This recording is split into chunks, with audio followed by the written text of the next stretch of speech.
నిస్సి వ్యక్తిగత ఉజ్జీవ సదస్సుకు వచ్చినటువంటి మీ అందరికీ ప్రభువైన యేసయ్య నామంలో వందనాలు తెలియజేసుకుంటూ ఉన్నాను. ఈరోజు మన ధ్యాన అంశము 2వ తిమోతికి రాసిన పత్రిక 1వ అధ్యాయము 3వ వచనము నుంచి 5 వచనం. నీలో ఆ యొక్క విశ్వాసము ఉంది అని, నివాసం ఉంటుంది అని నేను రూఢిగా నమ్ముతున్నాను అనేటువంటి మాటను మనం ఇక్కడ చూస్తున్నాం. పౌలు గారు తిమోతికి ఒక లెటర్ రాస్తున్నారు. లెటర్ రాస్తూ ఆ లెటర్లో నా ప్రార్థనలలో నిన్ను ఎడతెగక నేను జ్ఞాపకం చేసుకుంటున్నాను. నీ కన్నీళ్లు తలుచుకుని నాకు సంపూర్ణ ఆనందం కలుగుతూ ఉంది. ఆయన మాటలు అన్నమాట ఇక్కడ పౌలు గారు రాస్తున్న మాటలు. నాకు సంపూర్ణ ఆనందము కలుగుటకై నిన్ను చూడవలెనని రేయింబగలు అపేక్షించుచు నీ అందున్న నిష్కపటమైనటువంటి విశ్వాసమును జ్ఞాపకం చేసుకొని ఈ మాటలన్నీ మాట్లాడుతూ కిందకు వచ్చేటప్పటికల్లా నీలో ఒక విశ్వాసం ఉంది కదా. ఆ విశ్వాసం ఎటువంటిదంటే, మొదట నీ అవ్వ అయినటువంటి లోయలోను నీ తల్లి అయిన యునేకేలోను అది వసించెను అనేటువంటి మాటని మనం ఈరోజు ధ్యానం చేయబోతూ ఉన్నాం. మీ అమ్మమ్మలోని మీ అమ్మలోని ఉన్నటువంటి ఆ విశ్వాసం నీలో కూడా ఉంది అనేటువంటి మాటని అపోస్తులుడైనటువంటి పౌలు గారు తిమోతికి లెటర్లో రాస్తూ తల్లిని అమ్మమ్మని జ్ఞాపకం చేసుకుంటూ ఉన్నారు. ఇక్కడ ఈరోజు మనం ధ్యానం చేయబోయేటువంటి స్త్రీ యునేకే. ఆవిడ ఇంగ్లీష్లో యూనిస్ అంటారు అనమాట. యునేకే అనేటువంటి ఒక మంచి తల్లిగా ఆవిడ మనకి కనిపిస్తుంది. ఈరోజు వరుసగా మనం స్త్రీలను ధ్యానం చేస్తూ ఉన్నాం. వ్యక్తిగత ఉజ్జీవము కొరకు మనల్ని మనం రివైవ్ చేసుకోవడం కోసం, వ్యక్తిగతంగా మనము ఉజ్జీవింపబడి అనేకులను ఉజ్జీవింప చేయాలనేటువంటిది మన కాన్సెప్ట్. ఈ యొక్క మంగళవారం జరిగేటువంటి ఈ ప్రార్థన యొక్క కాన్సెప్ట్ ఏంటంటే, ఆదివారం ఆరాధనకు అందరూ వస్తారు, విజ్ఞాపన ప్రార్థనకు కూడా విజ్ఞాపనకర్తలు అటెండ్ అవుతారు. కానీ వ్యక్తిగతమైనటువంటి ఉజ్జీవం మనలో నుంచి రావాలి. అది ప్రతి వారం మీలో నుంచి రావాలి అంటే బైబిల్లో ఉన్నటువంటి ఒకరిని మనం తీసుకొని కొంచెం లోతుగా వారి గురించి ధ్యానం చేయటం ద్వారా, ఈరోజు ఈ పాత్ర ద్వారా దేవుడు నాతో మాట్లాడారు కాబట్టి ఆవిడలో ఉన్న అభిషేకం మాలోనికి రావాలి అనేటువంటి ఉద్దేశంతో ఒక్కొక్కరిని ధ్యానం చేస్తున్నాం మనం. చెడ్డ స్త్రీలు కూడా ఉన్నారు, వారి గురించి కూడా నేను మంచి స్త్రీల గురించి అయిపోయాక చెప్తాను. ఆ లక్షణాలు మాకు వద్దు అని తర్వాత మీరు ప్రార్థన చేసుకోవాలి. ప్రస్తుతం మనం మంచి స్త్రీలను ధ్యానం చేస్తూ ఉన్నాం. యునికే అనేటువంటి ఆవిడ యూదురాలు. అయితే యూదురాలు అయ్యుండి ఆవిడ గ్రీసు దేశస్థుడిని పెళ్లి చేసుకుంది, అంటే అన్యుడిని పెళ్లి చేసుకుంది. వారికి పుట్టినటువంటి కుమారుడే మన తిమోతి. ఈరోజు తిమోతి గురించి మనందరికీ తెలుసు. పౌలు గారికి ప్రియమైన శిష్యుడు, ఆత్మీయ కుమారుడు. ఈ తిమోతి గారి యొక్క పరిచర్యలు కొరింథీ పట్టణంలో మనం చూస్తాము, ఎఫెసు పట్టణంలో మనం చూస్తాము. ఆయన పౌలు గారు జైల్లో ఉన్నప్పుడు కూడా ఆయనకి ఈయన లెటర్స్ రాయడానికి ఈయన కూడా అక్కడ దాంట్లోనే ఉండి రాశాడు. ఒక మాటలో చెప్పాలి అని అంటే, పౌలు గారికి పెళ్ళి కాకుండా కుమారుడు పుట్టినట్లే లెక్క. ఎందుకంటే ఈ తల్లి మంచి యవ్వన దశలో కుమారుని తీసుకెళ్ళి పౌలు గారికి అప్పగించేసింది దేవుని సేవ నిమిత్తం. అటువంటి తల్లి ఆవిడ. ఆ మంచి యవ్వన ప్రాయంలో ఇంకా తీసుకెళ్ళిపోండి, మీ పాదాల దగ్గర పెడుతున్నాను నా కుమారుణ్ణి అని తిమోతిని దేవుని యొక్క సేవ కోసం తల్లి ఇచ్చేసింది అన్నమాట. సేవ కోసం సమర్పించింది. ఒక మాటలో మనం చూడాలంటే, ఇప్పుడు మన సమూయేల్ని చిన్నతనంలోనే అన్న ఎలా అయితే దేవుని మందిర ఆవరణలో పెట్టేసిందో, ఇచ్చేసిందో, తర్వాత సమూయేలు ఎంత పెద్దవాడు అయ్యాడో మన అందరికీ కూడా తెలుసు. దేవుని సేవకుల దగ్గర మన బిడ్డల్ని విడిచిపెట్టడం అనేది అది ఆశీర్వాదకరమైనటువంటి విషయం. అది మంచి దేవుని సేవకుల దగ్గర నిజమైన సేవ జరుగుతూ, ఆత్మ సంబంధమైన సేవ జరుగుతున్న సేవకుల దగ్గర మన బిడ్డలను విడిచిపెట్టామనుకోండి, వారు ఏమాత్రం వ్యర్థులు కారు. వారి జీవితంలో వారు ఆశీర్వాదకరమైనటువంటి ఎత్తుల్లోనికి వాళ్ళు ఎదిగిపోతారు ఖచ్చితంగా. కాబట్టి ఇలాగ ఈ తిమోతిని ఈ యొక్క యునేకే ఏం చేసిందండి, అప్పగించేసింది ఎవరికి, మన పౌలు గారికి. వీరి ఊరు ఏదంటే లుస్త్రలో పుట్టారు. ఎవరు పుట్టారు లుస్త్రలో? ఈ యొక్క తిమోతి పుట్టాడు లుస్త్రలో. పౌలు గారు ఫస్ట్ మిషనరీ టూర్లో వచ్చినప్పుడు ఆ లుస్త్రలో సువార్త ప్రకటించాడు అనమాట. సువార్త ప్రకటించినప్పుడు ఆ ఫస్ట్ మిషనరీ దండయాత్రలో పౌలు అక్కడికి వచ్చేటప్పటికి బహుశా ఈయన చాలా చిన్నపిల్లోడు అయి ఉంటాడు. ఆ మిషనరీ టూర్లో వచ్చినప్పుడు తల్లి, అమ్మమ్మ ఈ సువార్త విన్నారు. అక్కడ విని వెంటనే వీరు కూడా దేవుని తట్టు త్రిప్పబడ్డారు. అంత మాత్రమే కాదు, వీరు నిష్ట కలిగినటువంటి యూదులు కాబట్టి ధర్మశాస్త్రం అంతా చదవడం చిన్నతనము నుంచే తిమోతికి నేర్పించిందంట తల్లి. చిన్నతనము నుంచి అభ్యాసం చేసింది. చిన్నతనము నుంచే అభ్యాసం చేసింది అని చెప్పడానికి మనకి ఎక్కడ దొరుకుతుందంటే 2వ తిమోతికి రాసిన పత్రిక 3వ అధ్యాయము 15వ వచనం చూద్దాం. విశ్వాసం ద్వారా రక్షణార్థమైన జ్ఞానము నీకు కలిగించుటకు శక్తిగల పరిశుద్ధ లేఖనములను బాల్యము నుండి నీ వెరుగుదువు గనుక నీవు నేర్చుకొని రూఢి అని తెలుసుకునివని ఎవరి వల్ల నేర్చుకుంటువో ఆ సంగతి తెలుసుకొని వాటి యందు నిలకడగా ఉండుము. ఎక్కడ నేర్చుకున్నావో, ఎవరి వల్ల నేర్చుకున్నావో పరిశుద్ధ లేఖనముల శక్తి బాల్యము నుండి నీ వెరుగుదు అని రాయబడింది. చూసారా మీరు అక్కడ? బాల్యము నుంచి చూడండి, చదువుతున్నాను. క్రీస్తు యేసునుంద ఎక్కడి నుంచి చదవమన్నాను నేను మిమ్మల్ని? 3:15 కదా మనం చదువుతున్నాం. 15 విశ్వాసము ద్వారా రక్షణార్థమైన జ్ఞానము నీకు కలిగించుటకు శక్తిగల పరిశుద్ధ లేఖనములను బాల్యము నుండి నీ వెరుగుదువు గనుక. బాల్యము నుండి వీళ్ళు రక్షించబడింది మధ్యలో కదా, అప్పటి వరకు యూదులే ధర్మశాస్త్రాన్నే అభ్యాసం చేస్తూ ఉన్నారు. తరువాత సువార్త ప్రకటించిన తర్వాత యేసుక్రీస్తు ప్రభు వారిని సొంత రక్షకుడుగా అంగీకరించిన వాళ్ళందరూ క్రైస్తవులు అనబడ్డారు. క్రీస్తుని అంగీకరించిన వాళ్ళు క్రైస్తవులు అనబడ్డారు. అప్పటి వరకు మిగతా వాళ్ళందరూ ఎవరు? భక్తిగల యూదులే. వాళ్ళందరూ అంటే ఓల్డ్ టెస్టిమెంట్, ఆ యొక్క ఓల్డ్ టెస్టిమెంట్ అంతా కూడా బాల్యము నుంచే పరిశుద్ధ లేఖనాల్ని నీ వెరుగుదువు గనుక నీవు నేర్చుకుని రూఢి అని తెలుసుకున్నవి ఎవరి వలన నేర్చుకుంటేవో ఆ సంగతి తెలుసుకుని వాటి యందు నీవు నిలకడగా ఉండు అని పౌలు ఈయనకి లెటర్ రాస్తూ ఉన్నారు. ఇప్పుడు మన బిడ్డల దగ్గరికి వద్దాం మనం అందరం. ఇక్కడ చాలామంది తల్లులు ఉన్నారు కదా. ఇప్పుడు మీరందరూ కూడా దేవుని యొక్క వాక్యాన్ని చిన్ననాటి నుంచే మన పిల్లలకు అభ్యాసం చేయిస్తున్నామా లేదా? ఎందుకండి, మనలో కొంతమంది ఉంటారు, వాళ్ళు ఏమంటారంటే వాళ్ళు ఎదుగొచ్చినప్పుడు, వాళ్ళకి జ్ఞానం వచ్చినప్పుడు వాళ్ళే లోబడతారండి, ప్రార్థన చేస్తున్నాను మరి అనే తల్లులు చాలామంది ఉంటారు. చాలా కుటుంబాలలో వాక్యం చదివి కంఠస్థం చేస్తేనే కానీ అన్నం పెట్టను అనే తల్లిదండ్రులు ఉంటారు. కుటుంబ ప్రార్థనలో కూర్చోపోతే అసలు నీకు ఈరోజు తిండి లేదు అని చెప్పేటువంటి కుటుంబాలు మీలో కొందరికి తెలుస్తారు. నాకు తెలుసు కొన్ని కుటుంబాలు, ఇప్పట్లో కాదు అవి, ముందు జనరేషన్స్లో చాలామంది చాలా స్ట్రిక్ట్గా ఉండేవాళ్ళు. నువ్వు ఇది చదివి కంఠస్థం చేశాక అప్పుడు లోపలికి రా, నీకు అన్నం పెడతాను, కుటుంబ ప్రార్థనలో కూర్చోకపోతే అసలు ఇంట్లో ఉండకు, బయటికి పో, ఇలా స్ట్రిక్ట్గా కొంతమంది బిడ్డల్ని నడిపించిన తల్లిదండ్రులు నాకు తెలుసు. అయితే మనమైతే ఇప్పుడు ఈ రోజుల్లో ఎలా అయిపోయిందంటే పిల్లల మీద ఏది ప్రెషర్ పెట్టకూడదు, అసలు పిల్లల్ని కొట్టకూడదు, పిల్లల్ని తిట్టకూడదు, పిల్లల మీద ప్రెషర్ పెట్టకూడదు. వాళ్ళని చాలా మంచిగా ప్రేమతో ప్యాంపర్ చేసి వాళ్ళకి మోటివేషన్ మనం కలగజేసి చిన్న చిన్న కార్టూన్లు చూపించి దాంట్లో అడుగో ఏలియా, అదిగో వర్షం అని చెప్పాలి 13 ఏళ్ళ పిల్లడికి కూడా. బాల్యము నుంచే దేవుని యొక్క ధర్మశాస్త్రాన్ని అభ్యాసము చేసేటువంటి తర్ఫీదు ఖచ్చితంగా పిల్లలకి ప్రతి తల్లి ఇవ్వాల్సి ఉంది. ప్రియమైన దేవుని బిడ్డలారా, ఇవ్వాల్సి ఉంది. ఇప్పటికే మాకు తెలియదండి, చిన్నప్పటి నుంచి జీకేలో ఎలాగ అన్నీ చెప్పించాలా, లేకపోతే ఇంకోటిలో ఎలా చెప్పించాలా, మ్యాథ్స్ ఎలాగ అబాకస్లో జాయిన్ చేయాలా, లేకపోతే ఇంకోటి ఏం చేయాలా చేశాం. కానీ దేవుని యొక్క ధర్మశాస్త్రాన్ని కంఠస్థం చేయించడానికి మాకు ఎవ్వరూ ఇలా చెప్పలేదు అని అనుకుంటే, ఇంకా చిన్నపిల్లల తల్లులు ఇక్కడ ఎవరైనా ఉంటే ఈ రోజే అది అభ్యాసం చేయించడం మొదలు పెట్టాలి. మీరు పర్టికులర్ ఏది వచ్చాక వాళ్ళు ఎదుగుతారులేండి, అప్పుడు నేర్చుకుంటారులేండి అంటారు. కొంతమంది తల్లిదండ్రులు సండే స్కూల్కి పంపించేస్తే చాలు, ఇంకా మనం ఏం చేయక్కర్లేదు, అక్కడ సండే స్కూల్ అక్క ఉంటుంది, ఆవిడ ఆడుతూ ఉంటే పిల్లలు ఆడుతూ ఉంటారు, అంటే ఆటలతో చెప్తూ ఉంటారు పిల్లలకి, అంత మాత్రం చాలు మన పిల్లలకి అనుకుంటూ ఉంటారు. మరికొంతమంది తల్లిదండ్రులు ఉంటారు, కేవలం జస్ట్ ఇదిగో యూట్యూబ్లో పెట్టుకోవడానికి మా అబ్బాయికి ఇన్నొచ్చు అని చెప్పడానికి వసపిట్టలు ఉంటాయి కదా, కొన్ని పెట్టలకి బర్డ్స్కి నేర్పిస్తుంటారు, అలా నేర్పించేసి వాడిని వదిలేస్తారు. వీటన్నిటికంటే ప్రాముఖ్యమైన పాఠశాల తల్లి ఒడి మాత్రమే.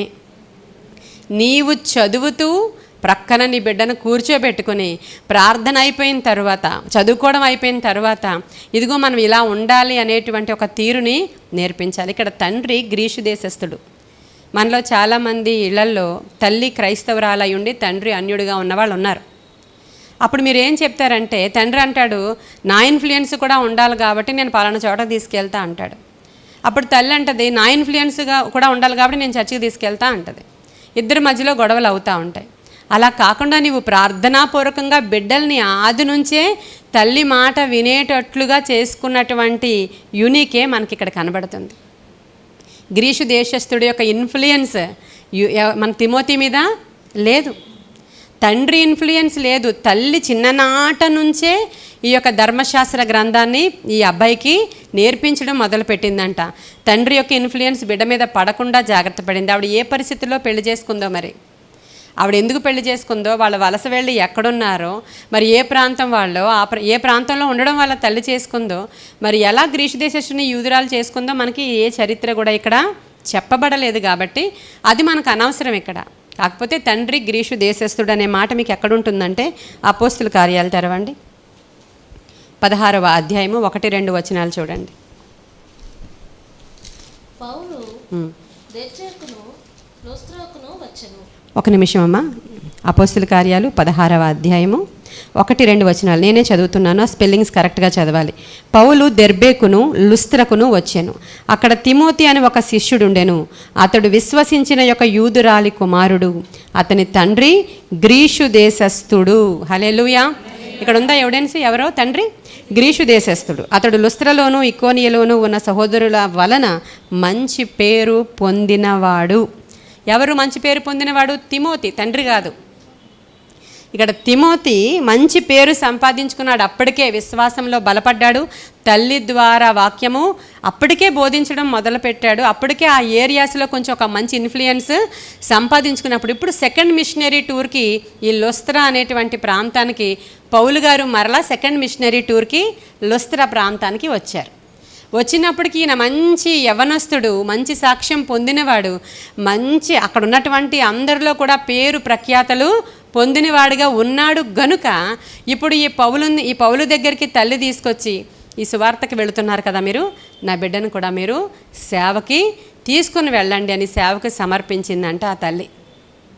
మరి అటువంటి తల్లులుగా మనం ఉండడానికి ఈరోజు ఇష్టపడాలి. మన బిడ్డ డాక్టర్ అవ్వాలి, మన బిడ్డ యాక్టర్ అవ్వాలి, మన బిడ్డ ఐఏఎస్ అవ్వాలి, ఐపీఎస్ అవ్వాలి, మన బిడ్డలు పెద్ద పెద్ద పదవులలో ఉండాలి.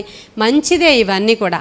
దాంతోపాటు నా బిడ్డ ఖచ్చితంగా దేవుని యొక్క పరిచర్య చేయాలి. నా బిడ్డ ఖచ్చితంగా దేవుని కొరకు వాడబడాలి. నాయనా, ఇదిగో నా ప్రథమ ఫలము, నేను నా బాధ్యతగా చదివించాలి కాబట్టి ఈ లోకంలో చదివిస్తున్నా. వాళ్ళు ఏం చెయ్యాలో అది నీ చిత్తం. నువ్వు ఎందుకు నా గర్భంలో ఉన్నప్పుడే నా బిడ్డను నీవు రూపించుకున్నావో అది మాత్రం ఈ భూమి మీద నెరవేరకుండా ఉండకూడదు నాయన అని చెప్పి ప్రార్థన మానకూడదు. ప్రతిరోజు ప్రార్థన చేసేసాం కదా అని చెప్పి వాళ్ళు ఎలా తిరుగుతున్నా, ఏం మాట్లాడుతున్నా, ఏం చేస్తున్నా, మాకెందుకు మేము ప్రార్థన చేసేసాం కదా అని ఊరుకుంటే దుష్టుడు ఖచ్చితంగా వారిని పట్టుకొని ఈడ్చుకొని పోతాడు. వారికి మీరు క్రమశిక్షణ నేర్పాలి. బాలుడు నడవవలసిన త్రోవ వాడికి నేర్పించు, వాడు పెద్దవాడైనప్పుడు ఎప్పుడు నేర్పించాలి? చిన్నప్పుడే నేర్పించాలి. నువ్వు బాలుడుగా ఉన్నప్పుడే నేర్పించాలి. అప్పుడు వాడు పెద్దవాడైనప్పుడు తొలగిపోడు. నువ్వు అదే కదా ఏమంటారు దాన్ని, అడ్డాలప్పుడు బిడ్డ కానీ గడ్డాలప్పుడు బిడ్డ కాదు కదా. వాళ్ళు లొంగర్ అంటారు. మొక్కయి వంగనిది మానయి రొంగున, ఇవన్నీ కూడా సామెతలు చెప్తుంటారు పెద్దవాళ్ళు. ఇవన్నీ కరెక్టే. వాడిని మొక్కగా ఉన్నప్పుడు వదిలేసావు నువ్వు ఇష్టం వచ్చినట్లు. చిన్నపిల్లలు కదండి, ఇప్పుడు చూడకపోతే ఎప్పుడు చూస్తారు?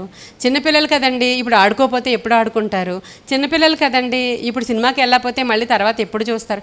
ఇలా చాలామంది తల్లిదండ్రులు ఉన్నారు. మీకు తెలుసో లేదో నాకు తెలుసు. అప్పుడు పెద్ద అయిపోయిన తర్వాత వాళ్ళకి జీవితంలో సగభాగం ఏడుస్తారు వాళ్ళ కోసం, సగభాగం ఏడమే వాళ్ళ కోసం. నువ్వు ఎంత కన్నీరు కార్చినా సరే వాళ్ళని, అంటే ఇంకా జబ్బు రాకుండానే ఆదిలోనే ప్రికాషన్ తీసుకోవడం మేలా, లేకపోతే క్యాన్సర్ వచ్చేసాక ట్రీట్మెంట్ మేలా? ఒకసారి చెప్పండి. రాక మునుపే, అంటే బాలుడుగా ఉన్నప్పుడే ఏ చీడ పీడ వాడికి పట్టకుండా ఉన్నప్పుడే వాడికి ఇవి నేర్పించడంతో పాటు నీవు మాదిరికరంగా ఉండాలి. చాలామంది తల్లులు టీవీ పెట్టుకుని సీరియల్ చూస్తే ఒరే చదవరా అంటుంటారండి. మాదిరి ఏది నీకు? నువ్వు సీరియల్ చూస్తున్నావు, నువ్వు టీవీ చూస్తున్నావు, చదివావా? రేపు ఎగ్జామ్ ఉందా? అవతల గదిలోకి. అప్పుడు అది మంచి తల్లి కాదు. మంచి తల్లా? మీలో ఎవరైనా ఉంటే కూడా నాకేం బాధలేదు. మంచి తల్లి కాదు. నీ అక్కడ బిడ్డ హోంవర్క్ కంప్లీట్ అయ్యే వరకు అక్కడ కూర్చో, తర్వాత ఫ్యామిలీ ప్రేయర్లో కూర్చోబెట్టు. వాళ్ళకి ఇష్టమైన రీతిగా ఫ్యామిలీ ప్రేయర్ చేయాలి మీరు. కొంతమంది మొదలు పెట్టారంటే ప్రేయర్, అసలు వీడికి నిద్ర వచ్చి ఆకలేసి అక్కడే దొరలేసి అక్కడే మొత్తం అంతా కూడా విరక్తి కలిగేసి ఇంకోసారి పిలిచావా చూడు అని వార్నింగ్ ఇచ్చి వెళ్ళిపోతాడు. అంతటి దీర్ఘ ప్రార్థన. ఇప్పుడు ఈవిడ కుటుంబం, ఈవిడ నాన్నగారి కుటుంబం, ఈవిడ అమ్మగారి కుటుంబం, వాళ్ళ పెద్దన్న, చిన్నన్న, వాళ్ళ చిన్న చెల్లి, పెద్ద చెల్లి, వాళ్ళు అయిపోయాక మళ్ళీ సంఘంలో వాళ్ళ దగ్గరికి వస్తుంది ఆవిడ. ఇలా కాదు, చాలా తెలివిగా ప్రార్థన చేయాలి. మన ప్రార్థనలు కూడా దేవుని దగ్గర ఎలా ఉండాలి, చాలా చక్కగా తెలివితేటలతో ప్రార్థన చేయాలి. వాళ్ళకి ఇంపుగా ఉండాలి, వాళ్ళకి కంఠస్థం వచ్చేయాలి మన ప్రార్థనలు. వాళ్ళు విసిగిపోయేంత వరకు చేయకూడదు. ఇవన్నీ చేయాలి, కానీ బిడ్డలతో కలిసి కాదు. బిడ్డలతో ఏం నేర్చుకుంటారో వాళ్ళు ఆ జ్ఞానం ఇచ్చేలాంటి ప్రార్థనలు చేయాలి. నేను చాలామందికి చెప్తూ ఉంటాను, అసలు వాళ్ళ భర్త కూడా ప్రార్థనకు రావడానికి వణుకుపోతున్నాడంట. ఎందుకంటే ఎంతసేపు కూర్చోలేక రావట్లేదు. ముందు వచ్చేవారు ఇప్పుడు రావట్లేదని చెప్తున్నారు నాకు. అప్పుడు నేను చెప్పాను, నువ్వు ఇలా చేస్తున్నట్లు ఉన్నావు ప్రార్థన అంటే, అవునవును అంటున్నారు వాళ్ళు. అక్కడ చాలా నువ్వు ఫ్యామిలీ ప్రేయర్ అది. నీ కుటుంబంలో మొదట అసలు భార్యాభర్తల కొరకు ప్రార్థన చేసుకొని, బిడ్డల కొరకు ప్రార్థన చేసుకొని, వాళ్ళ యొక్క అంటే ఏమై ఉన్నారో ఏం అవ్వాలో ఆ బిడ్డల్ని దేవునికి అప్పగించుకొని ప్రార్థన చేసుకొని, వాళ్ళకి నచ్చిన పాట, ఇష్టమైన పాట మనం పాడాలి. మనకి పాటలు వచ్చు కదా అని కొంతమంది ప్రార్థన తక్కువ. ఇక ప్రార్థన అంటే ఏంటనుకుంటున్నారు, ఇంక పాటలే ఒకదాని తర్వాత ఒకటి. మీనాగారు నవ్వుతున్నారు అక్కడ నుంచి. ఒకదాని తర్వాత ఒకటి పాటలు. అది కుటుంబ ప్రార్థన. ఈవిడికి పాటలు అంటే ఇష్టం, అందుకని వాడు తట్టుకోద్దా? నీకు పాటలు అంటే ఇష్టం నిజమే, తెగ పాడేస్తూ ఉంటే. దేవుని మహిమపరిచే పాట. మా అబ్బాయికి ఒక పాట ఇష్టమయ్యేది. బాసిల్లెను సిలువలో పాపక్షమాం, యేసు ప్రభుని దివ్యక్షమా, బాసిల్లెను సిలువలో పాపక్షమాం. ఇది లెంట్ డేస్లోనే పాడేదాన్ని నేను. లూథరన్ చర్చ్ మెంబర్ని కాబట్టి స్టార్టింగ్ నుంచి లెంట్ డేస్లో నేను పాడుకునే పాటల్లో వాడికి ఎందుకు ఇది కనెక్ట్ అయ్యిందో నాకు తెలియదు. చాలా ఇష్టం అనమాట వాడికి. ఇప్పుడు నేను వాడు రావాలి నా దగ్గరికి, ఫ్యామిలీ ప్రేయర్లో కూర్చోవాలి అంటే లెంట్ డేస్ కాకపోయినా ఈ పాట మొదలుపెట్టేదాన్ని అనమాట. మిగతాటప్పుడు వేరే స్తుతించేవి పాడేదాన్ని. వీడు ఇంకా రాలేదనుకోండి, వాడు రూమ్లో ఉన్నాడు అనుకోండి, ఈ పాట పాడితే ఎక్కడున్నా పరిగెత్తి వచ్చేసేవాడు. ఎంత చిన్నప్పటి నుంచి ఏం కనెక్షనో అది నాకు తెలియదు. ఎక్కువ చెప్తూ ఉండాడు, మమ్మీ ఆ అంకుల్ పాట మాత్రం పాడకనేవాడు. ఇది బెర్క్మెన్స్ గారి పాటలు అన్నమాట. అంటే అవి అంటే పాట రూపంలో కాకుండా మాటల్లాగా అతుక్కున్నట్లు ఉంటాయని. కానీ అవే నాకు ఇష్టం. అవి అంకుల్వి పాడకుండా ఉంటే వస్తాననేవాడు. అంటే ఇవన్నీ నేను ఎందుకు అబ్జర్వ్ చేసి మీకు చెప్తున్నాను. నేను పిల్లలు ఏవి ఇష్టపడతారో ఏవి ఇష్టపడరో మనం పిల్లల యొక్క మైండ్ని కూడా చూసి మన ప్రార్థనా స్టైల్ని మార్చుకోవాలి. ఇప్పుడు బాబు ఉన్నప్పుడు నేను అది పాడకుండా మేము చేసుకున్నప్పుడు ఆ పాటలు పాడుకుని వాడికి ఏం కావాలో నేను ఆ పాటలే పాడి ఆ పాటలే ప్రార్థన చేసి ఆ పాటల తర్వాత ప్రార్థన ఇంచుమించు చక్కగా వాళ్ళకి విసుగు రాకుండా చేసినప్పుడు ఫ్యామిలీ ప్రేయర్ వల్ల ఎప్పుడూ నా కొడుకు విసిగిపోలేదు. ఫ్యామిలీ ప్రేయర్ అయిపోయిన తర్వాత నేను వెళ్ళి పడుకుంటాను మమ్మీ ఇప్పుడు చేసేసుకుందామా అని అడిగేవాడు తప్ప ఇప్పటికీ కూడా ప్రతిరోజు కూడా ఫ్యామిలీ ప్రేయర్కి కనెక్ట్ అవుతావా అని నేను పెడతాను. మెసేజ్ పెట్టినప్పుడు అక్కడ నుంచి కనెక్ట్ అయ్యి ఆ ఫ్యామిలీ ప్రేయర్లో కూడా కనెక్టెడ్గానే ఉంటాడు వాడు. అలా దేవునితో సహవాసం చేసేటప్పుడు అది మనకి 10 అయితే వాళ్ళకి 12 అవుతుంది. రాత్రి 12:30 అవుతుంది. మనం 9 అయితే 11:30 అవుతుంది. ఆ 9 గంటలకు మేము కూర్చున్నప్పుడు నేను మెసేజ్ పెడతా, కనెక్ట్ అవుతా. ఉంటాడు 12 గంటల వరకు. నేను ఎంత లెందీగా చేసినా సరే ప్రార్థనలో కనెక్ట్ అయ్యి కళ్ళు మూసుకుని ఏకీభవిస్తూనే ఉంటాడు. దానికి కారణం ఏంటంటే బాలుడు నడవవలసిన త్రోవ నేను చిన్నప్పుడే వాడికి నేను నేర్పించాను. 2 సంవత్సరాల వయసు ఉన్నప్పుడే నేను బండి ఎక్కించుకుని నేను ఏ చర్చికి వెళితే ఆ చర్చికి వాడిని తీసుకుని వెళ్ళిపోయేదాన్ని. అక్కడికి స్నాక్ బాక్స్ అన్నీ, ఇంకా వాటర్ బాటిల్. స్కూల్కి వెళ్ళినప్పుడు ఎలా వెళ్తారో అలా నేను ఇంట్లో నువ్వు కూర్చో, నువ్వు టీవీ చూసుకో, నేను తాళం వేసేసుకుని వెళ్ళిపోతున్నానని చెప్పిన తల్లిని నేను కాదు. ఎక్కడ ప్రేయర్కి వెళితే అక్కడ తీసుకెళ్ళి అక్కడ కూర్చోబెట్టాను. నేను ప్రతి ప్రార్థనకి ప్రతి చోటకి తీసుకెళ్ళాను. 3 సంవత్సరాల వయసు ఉన్నప్పుడే వాడి కన్నులు దేవుడు తెరిచి పరలోక దర్శనాలు చూడడం మొదలుపెట్టాడు. అక్కడ మేము వేరే చర్చ్ ఆఫ్ గాడ్ చర్చ్కి వెళ్ళినప్పుడు ఈ ఫ్రైడే ప్రేయర్స్కి ఇలాంటి ప్రేయర్స్కి వెళ్ళినప్పుడు దానియేల్ గారు అని ఒక ఆయన ఉండేవారు. అమ్మ మీరు ప్రార్థన చేయండి, బాబు ఏమన్నా చూస్తే అప్పుడు నేను దాని గురించి నిర్ణయం తీసుకుంటానని ఆ బాబు చూసినటువంటి దర్శనాన్ని పట్టుకుని వెళ్ళినటువంటి సందర్భాలు. ఇప్పుడు నేను ఖచ్చితంగా చెప్పగలను, బాలుడు నడవవలసిన త్రోవ చిన్ననాటనే మనం నేర్పిస్తే వాడు ఇప్పుడు అక్కడ ఉన్నా సరే పెద్దవాడు అయిపోయినా సరే దానిలో నుంచి ఎంత మాత్రం కూడా తొలగిపోడు అని మనకి ఇక్కడ తిమోతి యొక్క తల్లి యొక్క ఇన్సిడెంట్ ఈరోజు మనకి తెలియజెప్తుంది. సరే, ఇప్పుడు మేము పెద్దోళ్ళు అయిపోయారండి, మా పిల్లలు ఈ బోధ మాకు చిన్నతనంలో లేదు కాబట్టి ఇప్పుడు మమ్మల్ని ఏం చేయమంటారు? ఆల్రెడీ దుష్టుడు వాళ్ళని ఒకవైపు లాగుతున్నాడు. బైబిల్ చదవమంటే వాళ్ళకి విసుగు, ప్రార్థన చేయమంటే వాళ్ళకి విసుగు, సరిగ్గా నా చెప్పిన మాట వాళ్ళకి లోబడరు, ఇంకా శాతానికి లోబడిపోయారు అనేటువంటి తల్లిదండ్రులు అయితే దేవుడు అన్నిటినీ సాధ్యపరుస్తాడండి. ఎప్పటికైనా నీవు లోబడితే అంటాడు ఆయన. ఎప్పటికైనా మీరు నా దగ్గరకు వచ్చి గోనెబట్ట కట్టుకొని ఉపవాసం ఉండి మీరు ప్రార్థన చేస్తే తప్పకుండా నేను ప్రతిదాన్ని కూడా స్వస్థపరుస్తాను. నినవే పట్టణస్థుల గురించి మనకు తెలుసు. ఎక్కడ ఉగ్రత వచ్చిందో ఆ స్థలాలలో దేవుని వైపు త్రిప్పబడినప్పుడు వాళ్ళందరూ ఒక ఉజ్జీవం వచ్చి వాళ్ళు మార్చబడ్డం తెలుసు. తప్పిపోయిన కుమారుడు, అన్నిటికంటే మనం చూసినప్పుడు తప్పిపోయిన కుమారుడు వాడు బుద్ధి లేని వాడని అర్థమవుతుంది. ఇక్కడ చెడిపోయాడు, దూరదేశం వెళ్ళేటప్పుడు ఆస్తి పట్టుకుని పోయాడు, అక్కడ అది ఖర్చు అయ్యే వరకు చెడిపోయాడు, ఆ తర్వాత ఎక్కడో జాబ్లో జాయిన్ అయ్యాడు. వాడికి బుద్ధి వచ్చినప్పుడు అని రాయబడి ఉంటుంది. వాడికి బుద్ధి వచ్చినప్పుడు వాడు ఏం గ్రహించాడంట? నా తండ్రికి పరలోకానికి విరోధంగా నేను పాపం చేశాను కాబట్టి నా తండ్రి అంట ఒక పనివాడిగానన్నా వెళితే నా తండ్రి చేర్చుకుంటాడు అని వాడికి బుద్ధి వచ్చింది అని రాయబడి ఉంది. ఈ దృష్టాంతంలో మనకి తండ్రి ప్రార్థన చేశాడని రాయబడలేదు, కానీ తండ్రి నిరీక్షణతో ఎదురు చూసినట్లు మనకు తెలుస్తుంది. అవునా? ఆ నిరీక్షణతో ఎలా ఎదురు చూశాడు? దూరం నుంచి కొడుకు వస్తాడని చెప్పి ప్రతిరోజు ఆ మిద్దె మీదకి ఎక్కి చూస్తున్నాడా లేదా? దాన్ని నిరీక్షణ అంటారు. ఇప్పుడు మనం కూడా అదే నిరీక్షణతో ఖచ్చితంగా నా బిడ్డలు మారుతారు, ఖచ్చితంగా నా బిడ్డలు ఫలిస్తారు, నా ప్రార్థన వ్యర్థం కాదు. ఎందుకంటే తల్లి ప్రార్థన మాత్రం వ్యర్థం కాదండి. నీవు కన్నీటితో ప్రార్థన చేస్తే జరగలేనిదంటూ ఏదీ లేదు. అప్పుడు మనము దేవుని దగ్గర మొదట మనల్ని మనము సరెండర్ చేసుకోవాలి, మనల్ని మనం తగ్గించుకోవాలి దేవుని ఎదుట. మనం పరిశుద్ధతను మనకి పరిశుద్ధత రాకుండా ఎంత ప్రార్థన చేసినా నీతిమంతుల ప్రార్థన మాత్రమే దేవుడు వింటాడు. నీలో పరిశుద్ధత లేదు, కానీ నువ్వు ఎంత ప్రార్థన చేసినా అది బూడిదలో పోసిన పన్నీరే అయిపోతుంది. నువ్వు ముందు పరిశుద్ధురాలుగా మార్చబడాలి, నీవు ముందు కన్ఫెస్ చేసుకోవాలి, నీవు ముందు మారు మనసు పొందుకోవాలి, నీవు ముందు దేవుని యొక్క వాక్యాన్ని ధ్యానం చేయాలి. అప్పుడు నీ ప్రార్థన దేవుని దగ్గరికి వెళుతుంది. బిడ్డల్ని తప్పకుండా విడిపిస్తాడు ఆయన, తప్పకుండా విడిపిస్తాడు ఆయన.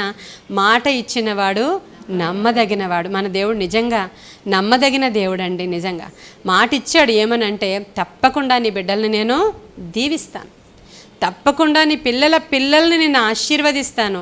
అబ్రహాంకి ఇచ్చిన వాగ్దానం అదే మనకి కూడా ఉంది. ఇప్పుడు ఈయన అన్యుడి దగ్గర నుంచి, ఈ యొక్క యూదురాల దగ్గర నుంచి పుట్టాడు కాబట్టి ఇంచుమించు ఇతన్ని మరి ఏ జాతి వాడి కింద ఎంచాలి? ఇప్పుడు మన తిమోతిని.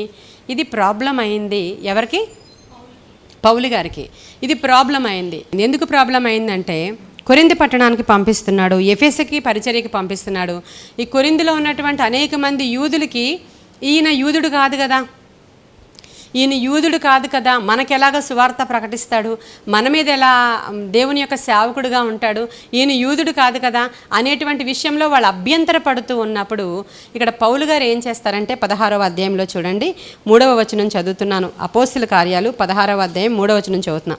అతడు తనతో కూడా బయలుదేరి రావాలనని పౌలు కోరి అతని తండ్రి గ్రీసు దేశస్థుడని ఆ ప్రదేశంలోని యూదులకందరికీ తెలియను గనుక, వాళ్ళందరికీ తెలుసు ఈయన వీళ్ళ తండ్రి, వీళ్ళ ఫాదర్ అన్యుడు, వీళ్ళ ఫాదర్ క్రిస్టియన్ కాదు, యూదుడు కాదు అని అందరికీ తెలుసు గనుక వారిని బట్టి అతన్ని తీసుకొని ఏం చేశాడంట?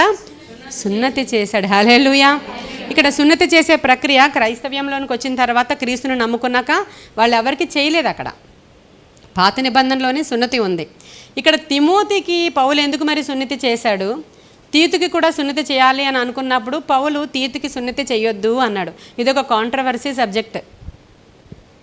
తీతుకేమో వద్దన్నాడు, ఈ తిమోతికి ఎందుకు చేశాడు అనేది ఒక క్వశ్చన్ ఉంది బైబిల్లో. తీతుకు వద్దంటాడు ఖచ్చితంగా. గలతీలో ఉంటుంది, అది ఒకసారి తెరుస్తారా? 2వ అధ్యాయం 1 నుంచి 5 వరకు చూడండి. గలతీలకు రాసిన పత్రిక. దేవదర్శన ప్రకారమే వెళ్ళి తిని, మరియు నా ప్రయాసము వ్యర్థము అవునేమో అని, లేక వ్యర్థమైపోయినదేమో అని నేను అన్యజనులలో ప్రకటించుచున్న సువార్తను వారికి ప్రత్యేకముగా ఎన్నికైన వారికి విషదపరిచితిని. అయినను నాతో కూడానున్న తీతు గ్రీసు దేశస్థుడు అయినను అతడు సున్నతి పొందుటకు బలవంత పెట్టబడలేదు. ఈ మాట చూపించాలని చదవమన్నాను నేను. ఈయన కూడా ఎవరంట? తీతు. ఇద్దరు కూడా గ్రీసు దేశస్థులే. తీతుకి వాళ్ళు అన్యులకు పుట్టాడు ఈ తీతు. అయినా సరే ఈయనకి సున్నతి అక్కడ చేయించలేదు. ఇప్పుడు ఈయనకి ఎందుకు చేయించాడు? ఇక్కడ మన తిమోతి గారికి, ఈరోజు మన యొక్క పాత్ర అయిన తిమోతికి ఎందుకు సున్నతి చేయించాడు అని అంటే, అక్కడున్నటువంటి యూదులకి ఇది అభ్యంతరము కలుగుతుంది. అక్కడున్న వాళ్ళందరికీ ఈయన గ్రీసు దేశస్థుడి యొక్క కొడుకు అని తెలిసిపోయింది కాబట్టి ఈ సేవకి అభ్యంతరము కలగకుండానట్లుగా అక్కడ ఒక సున్నతి అనేది చేయడం మనం చూస్తాం. దీని నుంచి మనం ఏం నేర్చుకుంటామంటే, కొన్ని సందర్భాల్లో చాలా విధమైనటువంటి ట్రెడిషన్స్ని కొంతమంది ఫాలో అవుతూ ఉంటారు. ఇవి చెయ్యండి, ఇవి చేయకూడదు, ఇలా ఉండండి, ఇలా ఉండకూడదు, ఇలా అలంకరించుకోండి, ఇలా అలంకరించుకోకూడదు. ఇలాంటివన్నీ కూడా మనకు అభ్యంతరాలు కలుగుతున్నప్పుడు ఏదో ఒకే ఒక ఆచార సంబంధమైనటువంటి ఒక మూర్ఖ జనాంగంలాగా మనం ఉండకుండా ఆ పరిస్థితిని బట్టి సువార్తకి ఆటంకం కలగకుండా ఉండడానికి అనుకూలంగా వాళ్ళతో మాట్లాడడానికి వీలైనట్లుగా మన భక్తి ఉండాలి. అంతే తప్ప చాలా కఠినంగా మనం అక్కడ కూర్చొని, ఇదిగో మీరు మా ఇంటికి రాకండి, మేము మీ ఇంటికి రాము, మీరు ఇలా చూడకండి, మీరు అలా చేయకండి, మేము ఇలా, మీరు అసలు అచంటా పోండి, ఇలాంటి మాటలు మనం ఎంత మాత్రం కూడా మాట్లాడకూడదు. పౌలు కూడా గ్రీసు దేశస్థులకు గ్రీసు దేశస్థుడుగాను, రోమీయులకు రోమీయుడుగాను, ఏ ప్రాంతానికి వెళితే ఆ ప్రాంతం వాళ్ళతో చక్కగా కలిసిపోయి అల్టిమేట్గా మోటో ఏంటంటే దేవుని సువార్త ప్రకటించడం. దేవుని సువార్త ప్రకటించడమే మన ధ్యేయం తప్ప మేము ఇలాగే ఉంటాం, మీరు కూడా దేవునిలోనికి వస్తే మీరు ఇలాగే ఉండాలి, ఇలా చేయాలి, అలా చేయాలనే బలవంతాలు మనం చేయకూడదు. ఎందుకంటే పరిశుద్ధాత్మ దేవుడు వారిని ఒప్పింపజేస్తాడు. నేను ఎవరి గురించి మాట్లాడుతున్నాను? అన్యజనులకు మనము సువార్త ప్రకటించేటప్పుడు, ప్రభువుని ఎరగని వారితో నీవు మాట్లాడేటప్పుడు ఫ్లెక్సిబుల్గా ఉండాలి అని చెప్పడానికి ఈ మాటలు నేను ఉపయోగిస్తున్నాను. అది మీకు ఎవిడెన్స్ చూపిస్తున్నాను. తీతు విషయంలో అలా చేయాల్సిన అవసరత రాలేదు. అక్కడ ఎవరు కూడా ఆయన అక్కడ అభ్యంతర పెట్టలేదు. కానీ ఇక్కడున్నటువంటి యూదులు మన యొక్క తిమోతిని చూసి అభ్యంతర పడుతున్నారు. ఎందుకంటే వాళ్ళందరికీ తెలుసు గ్రీసు దేశస్థుడే వాళ్ళ తండ్రి అని. యూదులు కదా వాళ్ళందరూ, అక్కడ యూదురాలను పెళ్లి చేసుకున్నాడు కాబట్టి ఇక్కడ అభ్యంతర పడుతున్నారు కనుక మన తిమోతికి అక్కడ సున్నతి చేసినట్లుగా ఇక్కడ లేఖనంలో చూస్తాం. నేను కొంచెం లోపలికి తీసుకుని వెళుతున్నాను కాబట్టి చరిత్ర కూడా చెప్తున్నాను అంతే మీకు. కానీ ఈరోజు మనం ధ్యానం చేస్తున్న పాత్ర మాత్రం యూనికే గారి గురించే మనం మాట్లాడుకుంటున్నాం. ఎంత మంచి తల్లి అని. భర్త అన్యుడైనా కూడా ఇన్ఫ్లుయెన్స్ పడకుండా ఎంత చక్కగా బిడ్డల్ని కాపాడుకుందో చూడండి అని. అయితే ఆయన బ్రతుకున్నాడా, మధ్యలోనే చనిపోయాడా, అసలు ఉన్నాడా, విడిచిపెట్టాడా అనేది బైబిల్లో ఏ మాత్రం ఆధారాలు లేవు. కానీ చనిపోయాడు అన్నట్లుగా కొంతమంది చరిత్రకారులు అంటే మాట్లాడుతున్నారు. ఆధారం లేదు. తండ్రి లేడు కాబట్టి ఈమె తల్లి కూడా పూర్తిగా ఇంకా దేవునిలోనే ఉంటూ ఎప్పుడైతే ఈ గాస్పెల్ విన్నారో పౌలు దగ్గర నుంచి, ఆనాట నుంచి దేవుని హత్తుకుని ఉన్నటువంటి తల్లి అమ్మమ్మ వాళ్ళిద్దరు ఉన్నారు. వాళ్ళ పేర్లు బైబిల్ గ్రంథంలో రాయబడ్డాయి. అమ్మమ్మ పేరు కూడా రాయబడిందా? లోయి అంట వాళ్ళ అమ్మమ్మ గారి పేరు. ఆమె విశ్వాస వీరురాలు. ఆమె తర్వాత ఆవిడలో చూడొచ్చు నువ్వు విశ్వాసాన్ని, నీ తల్లిలో కూడా చూడొచ్చు. వారిద్దరిలో ఉన్నటువంటి విశ్వాసము అని పౌలు పోల్చి చెప్తున్నాడంటే ఎంత విశ్వాసము గల తల్లి ఒకసారి మనం ఆలోచించాలి. మన గురించి మన బిడ్డలు లేచి నా తల్లి ధన్యురాలని చెప్పాలంట. హల్లెలూయా. నా తల్లి ప్రార్థనా పరురాలు అని చెప్పాలి మన గురించి. నా తల్లి నేను ఎప్పుడు చూసినా ఆమె ప్రార్థన చేస్తూ ఉండేటువంటి తల్లి అని చెప్పాలా. ఏ రాత్రి నేను లేచిన, అర్ధరాత్రి తెల్లవారు లేచిన నా కొరకు కన్నీటితో ప్రార్థించేది నా తల్లి అని చెప్పాలా మన గురించి. దేవుని యొక్క మందిరాన్ని హత్తుకుని ఉంది నా తల్లి అని చెప్పాలా. దేవుని యొక్క మందిర సేవ చేసింది నా తల్లి అని చెప్పాలా. మన గురించి అలా చెప్పుకోవాలి ఖచ్చితంగా రేపటి దినాన. అంటే గొప్ప అయిపోవడానికి నేను చెప్పట్లేదు. దేవుని దగ్గరికి మనం తీసుకుని వెళ్ళేవి ఈ విషయాలే, ఈ పనులే, ఈ మాటలే. రేపటి దినాన మన బిడ్డల యొక్క సాక్ష్యాలు ఇవే. ఈ రోజుల్లో యవ్వనస్తులు ఎంత భయంకరంగా అయిపోయారంటే అసలు డ్రగ్స్కి ఎడిక్ట్ అయిపోయారంట చాలామంది. మన వైజాగ్లోనే కాదు, ఎక్కడ చూసినా సిగరెట్లు, అంటే దాంట్లోనే డ్రగ్స్ ఉంటున్నాయేమో నాకు తెలియదు. అవి తాగుతూ విచక్షణ కోల్పోయి పిల్లలు ఏం చేస్తున్నారో కూడా తెలియదు. నిన్న మనం ప్రేయర్ అయిపోయిన తర్వాత ఇంటికి వెళ్ళాను కదా. ఇంటికి వెళ్ళిన తర్వాత నేను లోపల ఉన్నాను. కరెక్ట్గా మా వంట అమ్మాయి ఆ టైంకి వస్తుంది. ఇంకా ఇద్దరు పనోళ్ళు నడుచుకుని వెళుతున్నారు. వాళ్ళు చిన్నగా ఉన్నారనమాట వెళ్ళేవాళ్ళు. వెళుతున్నప్పుడు ఈ అమ్మాయి వస్తుంది మా ఇంటి దగ్గర. వాళ్ళు వెళుతున్నారు. కరెక్ట్గా మా ఇంటి దగ్గరికి వచ్చేటప్పటికి ఎవరో బండి మీద ఇద్దరు కుర్రోళ్ళు వెళుతూ, అది ఏంటో నాకు వాటి పేర్లు తెలీదు, మా వంటమ్మాయి అంటుంది ఏదో డీలక్స్ అంటుంది, ఏంటో అంటే ఏంటో తెలీదు, ఏంటో చెప్తుంది. అది నోటుతో నవ్వులుతూ ఉంటారంట వాళ్ళు. నోటితో నవ్వులుతూ ఉంటారు, అంటే ఇంచుమించు ఖైనీలాగా గుటకాలాగా అనుకుంటాను మరి అది నవ్వులుతూ ఉంటారంట. వాడు నిండుగా నోటు నిండుగా పెట్టుకున్నాడు అనమాట. నవ్వులుతూ ఏం చేశాడు, ఇద్దరు వెళ్తున్నారు కదా అమ్మాయిలు, వాళ్ళ మీద నోటితో ఊసాడు మొత్తం, అంటే ఫోర్స్గా వెళుతూ. ఆ అమ్మాయికి కళ్ళల్లో పడిపోయింది మా ఇంటి ఎదురుగానే. అప్పుడు పక్కన ఇంట్లో బకెట్తో వాటర్ ఫాస్ట్గా బయటకు తీసుకొస్తే ఆ అమ్మాయికి అంతా కడిగారు. దానికి మండిపోతుంది ఈ లోపు. అసలు ఎలా ఉన్నారు వాళ్ళు, చదువుకున్న పిల్లలు, యవ్వనస్తులైన పిల్లలు. ఎక్కడ ఉమ్మి వేయాలి వాడు, ఎక్కడ వేశాడు ఒకసారి చూడండి. రోడ్డు మీద మనం మామూలుగా నడిచి వెళ్ళడానికి కూడా వీలు లేనటువంటి దినాలలో మనం ఉన్నామంటే ఎవరు ఆ బిడ్డల తల్లిదండ్రులు ఎవరు, అసలు ఎలా పెంచారు వాళ్ళు, వాళ్ళ పెంపకం ఎలా ఉంది. ఒక సాటి మనిషి మీద, యవ్వనస్తురాల మీద, ఒక ఆడావిడ మీద ఉమ్మి వేసేస్తున్నాడు ఆ బిడ్డ తల్లి ఎలాంటిది ఒకసారి మనం ఆలోచించాలి. బైబిల్ గ్రంథం ఇదే చెప్తుంది, బిడ్డ ఎట్టిదో తల్లి ఎట్టిదో బిడ్డ అట్టిదే. మనం ఎవరైనా సరే పిల్లలు తప్పు చేసినప్పుడు, వాళ్ళు యారోగెంట్గా ఉన్నప్పుడు, వాళ్ళు పిచ్చిగా మాట్లాడుతున్నప్పుడు, వాళ్ళు గర్విష్ఠులు అయిపోయినప్పుడు, వాళ్ళు చెడిపోయినప్పుడు బిడ్డలు నన్ను ఎవరినంటారు, ఖచ్చితంగా తల్లిని అంటారు ఫస్ట్, తండ్రి తర్వాత. ఇంటి దగ్గర ఉండేది నీవే, పెంచేది నీవే, నీ ఇన్ఫ్లుయెన్స్ బిడ్డ మీద 100% ఉంటుంది. నీ ఇన్ఫ్లుయెన్స్ 100% ఉంటుంది. అది బైబిల్ చెప్తున్న సత్యం. 100% నీ ఇన్ఫ్లుయెన్స్ నీ బిడ్డల మీద ఉంటుంది. నువ్వు చెడిపోతే వాళ్ళు చెడిపోతారు, నువ్వు ప్రార్థిస్తే వాళ్ళు ప్రార్థిస్తారు, నువ్వు దేవుణ్ణి ప్రేమిస్తే వాళ్ళు దేవుణ్ణి ప్రేమిస్తారు. ఖచ్చితంగా నేను చెప్పగలను ఈ విషయం. కాబట్టి ఇప్పటికైనా మించిపోయింది లేదు. కానీ ప్రభువా నీ పాదాల దగ్గరికి వస్తున్నాను, యూనికే లాంటి దేవుని యొక్క ఆత్మ నాకు ఇవ్వు. నా బిడ్డలు నీ బిడ్డలయ్యా, నా బిడ్డలు కాదు. గర్భఫలము యెహోవా ఇచ్చేటువంటి స్వాస్థ్యం కదా, బహుమానం కదా. బిడ్డలు యెహోవా స్వాస్థ్యమని 127వ కీర్తనలో ఉంది. నా మగబిడ్డని నీకు సమర్పిస్తున్నానయ్యా అనే మాట చెప్పినప్పుడు భయపడిపోతారు చాలామంది తల్లిదండ్రులు. దేవునికి సమర్పిస్తున్నామనే మాట చెప్పడానికి ఎంత భయమో వాళ్ళకి. ఎందుకంటే ఎక్కడ ఇక ఉద్యోగాలు చేయకుండా సేవలోనే తీసుకుపోతాడో దేవుడు అని ఆలోచిస్తున్నాం.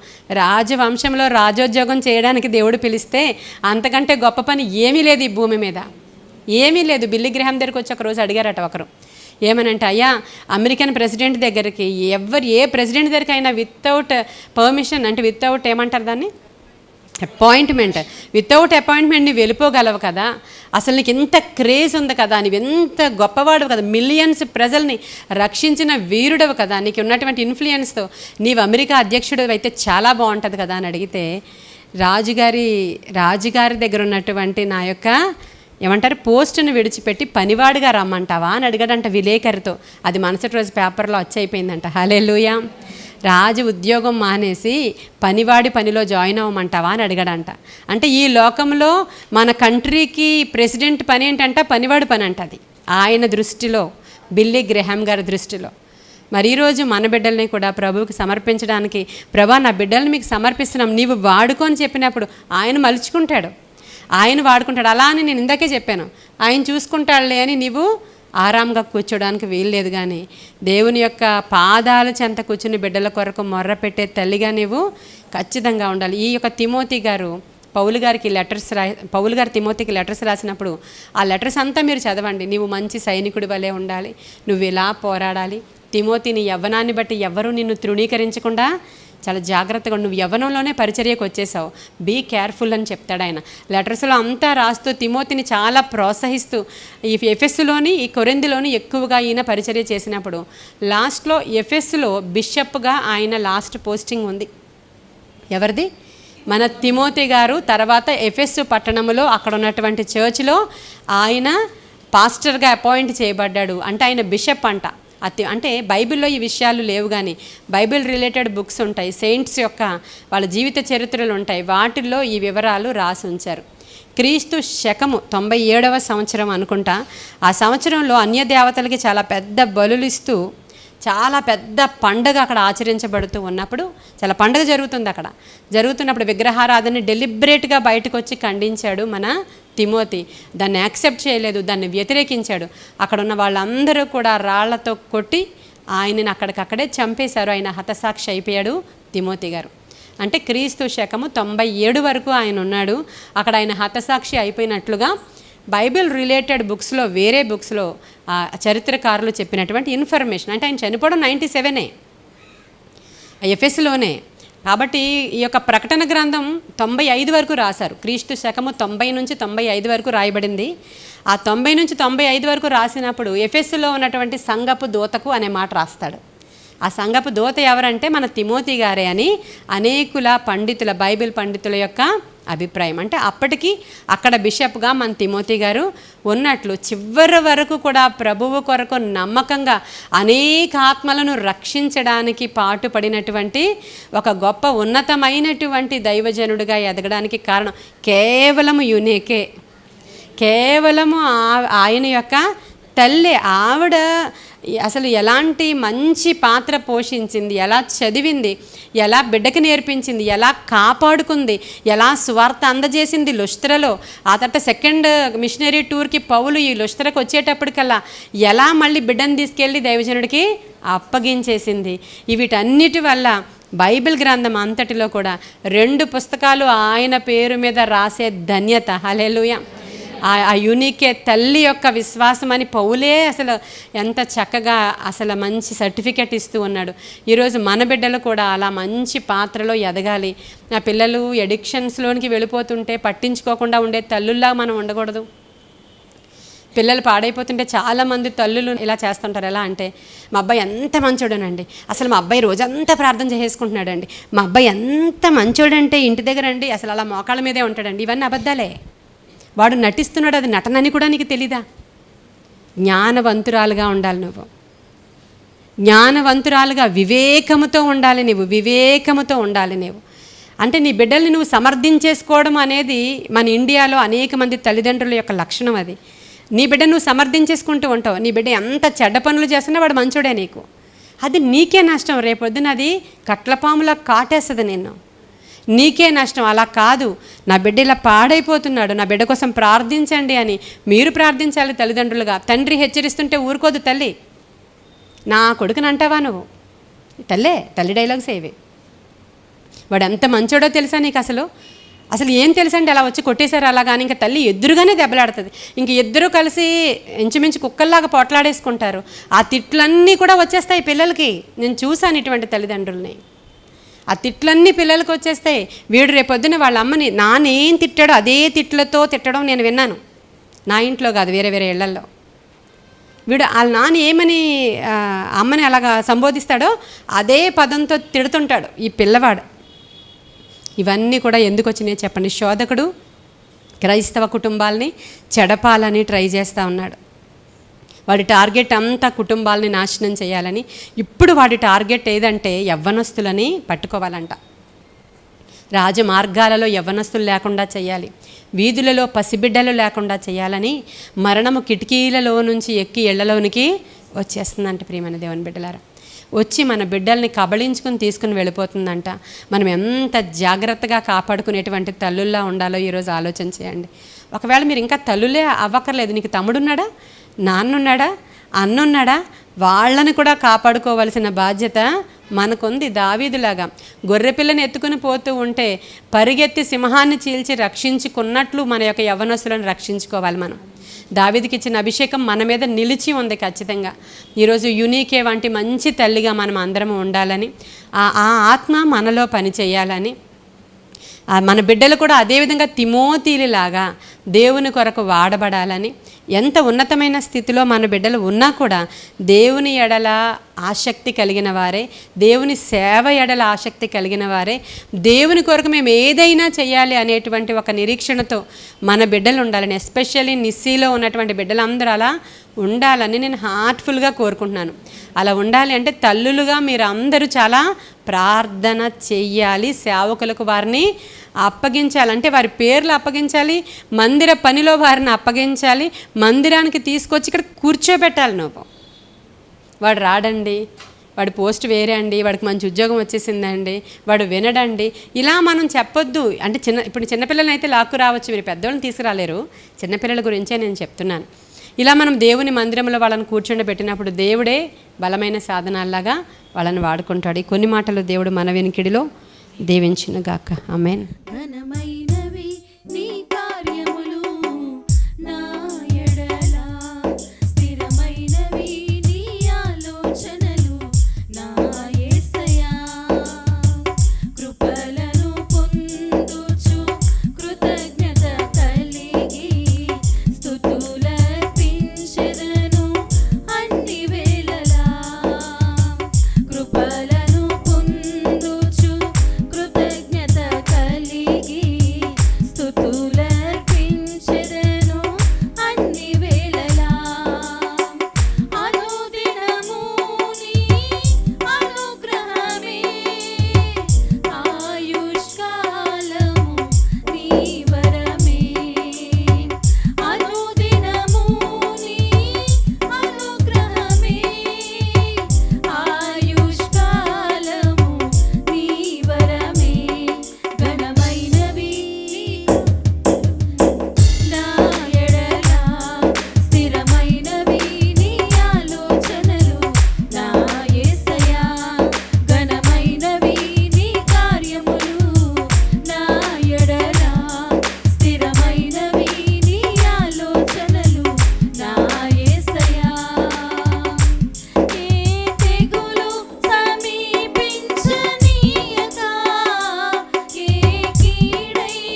అవును దేవా, అవునయ్యా, బహుకాలముగా నేనున్న స్థితిలో అవును యేసయ్యా. నీ కృప నా ఎడ చాలునంటివే, నీ కృప తప్ప వేరొకటి లేదయా.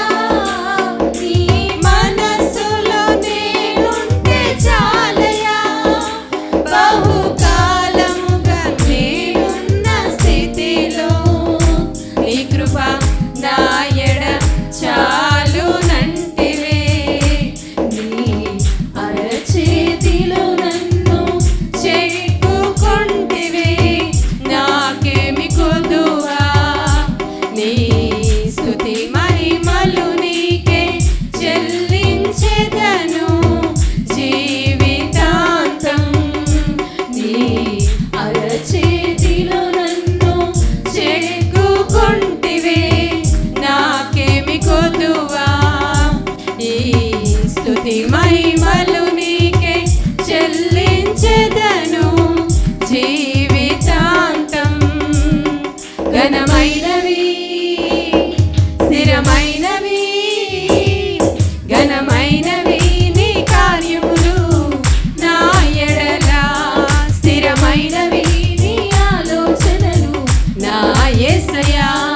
ఘనమైనవి నీ కార్యములు నా ఎడల, స్థిరమైనవి నీ ఆలోచనలు నా యేసయ్యా. కృపలను పొందుచు కృతజ్ఞత కలిగి స్తుతులర్పించెదను అన్ని వేళలా. అవునయ్యా, అవునయ్యా, అన్ని వేళలా స్తుతులు అర్పించడానికి కలిగి స్తుతులర్పించెదను అన్ని వేళలా. అనుదినము నీ అనుగ్రహమే, ఆయుష్కాలము నీ వరమే. అనుదినము నీ అనుగ్రహమే అవును యేసయ్యా. ఆయుష్కాలము నీ వరమే, ఘనమైనవి కార్యములు నా ఎడల, స్థిరమైనవి నీ ఆలోచనలు నా యేసయ్యా. ఘనమైనవి నీ కార్యములు నా ఎడల, స్థిరమైనవి నీ ఆలోచనలు నా యేసయ్యా.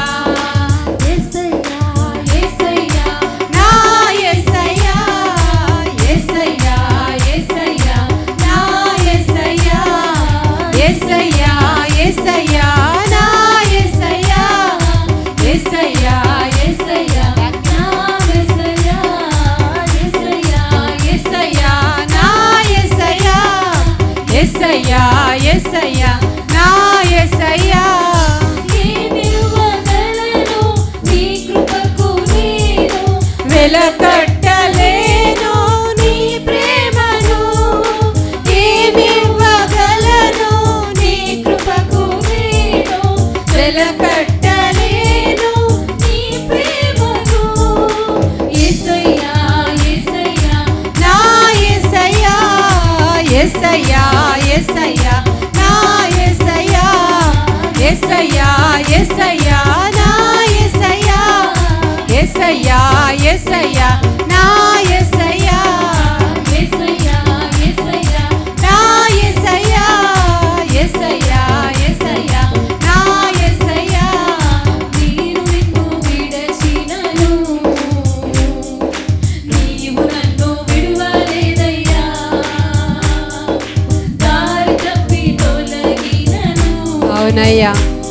నీ దారిలో నన్ను చేర్చినావయ్యా. ఆమేన్, ఆమేన్, ఆమేన్. నేను నిన్ను విడచినను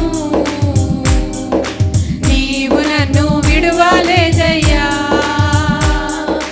దారి తప్పి తొలగినను నీ దారిలో నన్ను చేర్చినావయ్యా.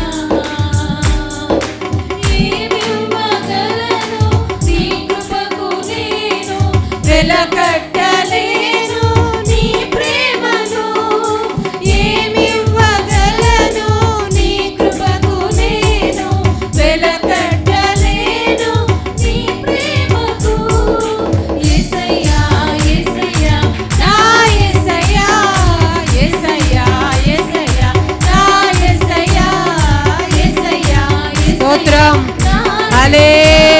స్తోత్రం.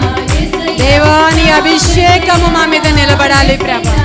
నీ ఆత్మ శక్తితో మమ్మల్ని నింపండి ప్రభా. యేసయ్యా నా యేసయ్యా, యేసయ్యా యేసయ్యా నా యేసయ్యా, యేసయ్యా యేసయ్యా నా మెస్సయ్యా.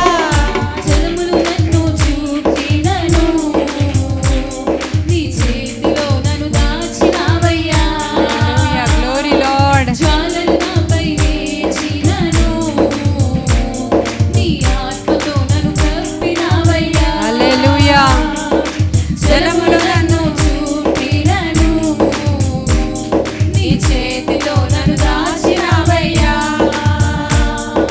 జ్వాలలు నాపై వేచినను, నీ ఆత్మతో నన్ను కప్పినావయ్యా. ఏమివ్వగలను నీ కృపకు నేను, వెలకట్టలేను నీ ప్రేమకు. ఏమివ్వగలను నీ కృపకు నేను, వెలకట్టలేను నీ ప్రేమకు. అవునయ్యా. ఏమివ్వగలను నీ కృపకు నేను, వెలకట్టలేను నీ ప్రేమకు. ఏమివ్వగలను నీ కృపకు నేను, వెలకట్టలేను నీ ప్రేమకు. యేసయ్యా యేసయ్యా నా యేసయ్యా, యేసయ్యా యేసయ్యా నా మెస్సయ్యా, యేసయ్యా యేసయ్యా నా యేసయ్యా, యేసయ్యా యేసయ్యా నా మెస్సయ్యా, యేసయ్యా యేసయ్యా నా యేసయ్యా, యేసయ్యా యేసయ్యా నా మెస్సయ్యా. తల్లి మరిచిన గాని నన్ను మరువనన్న ప్రేమ, తండ్రి విడిచిన గాని నన్ను విడువనన్న ప్రేమ. తల్లి మరిచిన గాని నన్ను మరువనన్న ప్రేమ, తండ్రి విడిచిన గాని నన్ను విడువనన్న ప్రేమ. నీ ఏడుస్తుంటే ఎత్తుకున్న ప్రేమ, తన కౌగిట్లో నన్ను హత్తుకున్న ప్రేమ. నేనేడుస్తుంటే ఎత్తుకున్న ప్రేమ, తన కౌగిట్లో నన్ను హత్తుకున్న ప్రేమ. మారనిది మరువనిది విలువనిది ఎడబాయనిది, మారనిది మరువనిది విలువనిది ఎడబాయనిది ప్రేమ. యేసయ్య ప్రేమ, ప్రేమ యేసయ్య ప్రేమ, ప్రేమ యేసయ్య ప్రేమ, ప్రేమ యేసయ్య ప్రేమ. నేను మరచిన గాని నన్ను మరువనన్న ప్రేమ, నేను విడిచిన గాని నన్ను విడువనన్న ప్రేమ. నేను మరచిన గాని నన్ను మరువనన్న ప్రేమ, నేను విడిచిన గాని నన్ను విడువనన్న ప్రేమ. అని పడిపోతుంటే పట్టుకున్న ప్రేమ, ఎదలోతుల్లో నన్ను దాచుకున్న ప్రేమ. నీ పడిపోతుంటే పట్టుకున్న ప్రేమ, ఎదలోతుల్లో నన్ను దాచుకున్న ప్రేమ. మారనిది మరువనిది విడివనిది ఎడబాయనిది, మారనిది మరువనిది విడివనిది ఎడబాయనిది ప్రేమ.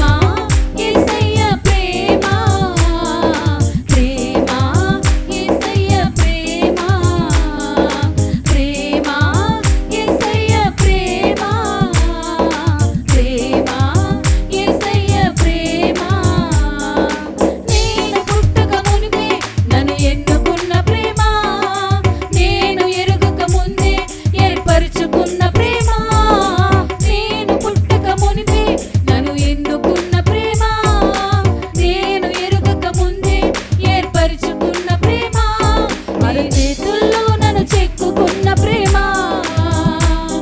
ఎదలోతుల్లో నన్ను దాచుకున్న ప్రేమ.